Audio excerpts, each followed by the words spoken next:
SIR নিয়ে বাংলার মানুষ যদি মাঠে না নামে, এসআইআর নিয়ে বাংলার মানুষ যদি মাঠে না নামে, বিপদের শেষ নেই, বড় বিপদ আছে সামনে।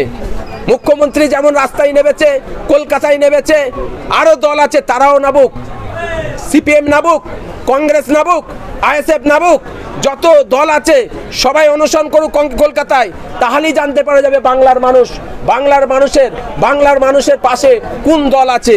ফুরফুরা শরীফ থেকে আমি এই ফুরফুরার একজন পীরজাদা হিসাবে বলছি, আমি ফুরফুরার এই পশ্চিমবাংলার মাতৃভূমি, আমি একজন মাতৃভূমি হিসাবে আমি বলছি, পরিষ্কার বলছি একটা জিনিস, কথা আপনাদের বলে রাখি, আপনি হিন্দু ভাইদের লক্ষ্য করে বলছি, আজকে দলিত, আদিবাসী, তারপরে আপনার হচ্ছে মতুয়া, 90,000 মতুয়াকে এসআইআর থেকে বাদ গেছে।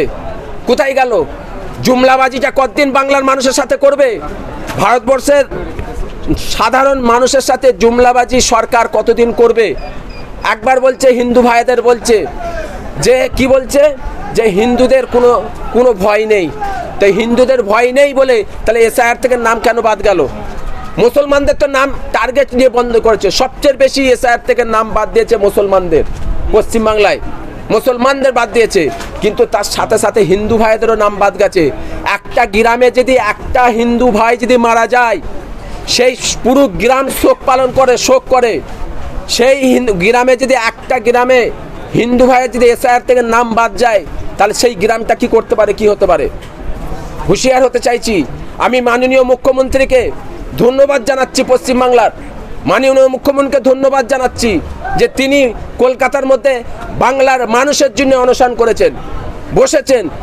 এরকম আরও যত বিরোধী দল আছে সকলকে অনুরোধ করব, রাজনীতি করুন, কোনো আপত্তি নেই।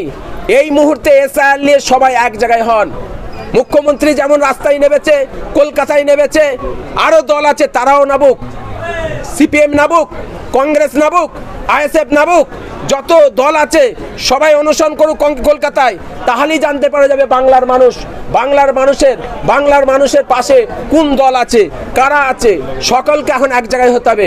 রাজনীতি সবাই আলাদা করছে, করুক, কোনো আপত্তি নেই, সব আলাদা আলাদা রাজনীতি করুক, কিন্তু এই মুহূর্তে বাংলায় সমস্ত বাংলাভাষীদের ঘাড়ে, সমস্ত বাঙালিদের এক জায়গায় হতে হবে, এক জায়গায় দাঁড়িয়ে এসআইআর বিরুদ্ধে দাঁড়াতে হবে মাঠে, না হলে বাঙালিদের পরিস্থিতি খুব খারাপ, সবার ক্ষতি হবে, বাংলার ক্ষতি হবে।